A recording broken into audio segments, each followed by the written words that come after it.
на всеки един ще му кажа следното нещо. Когато този човек, Божанков, повече от година и половина, 2 години сигурно, си позволява нещо, което е недопустимо. Семействата не се пипат, не се коментират, няма нужда да коментираш, примерно, жената, детето, сестрата, майката на някой, който дори ненавиждаш политически или пък искаш да го унищожиш.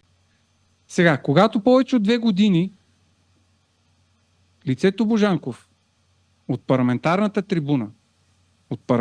трибуна, тук подчертавам, тук има записи, стенограми, си позволява да коментира семейството ми, сина ми, да го обижда и да прави внушения, най-гнусните внушения, които можеш да си чуеш за сина ми, който беше преди 2 години непълнолетен, сега е пълнолетен.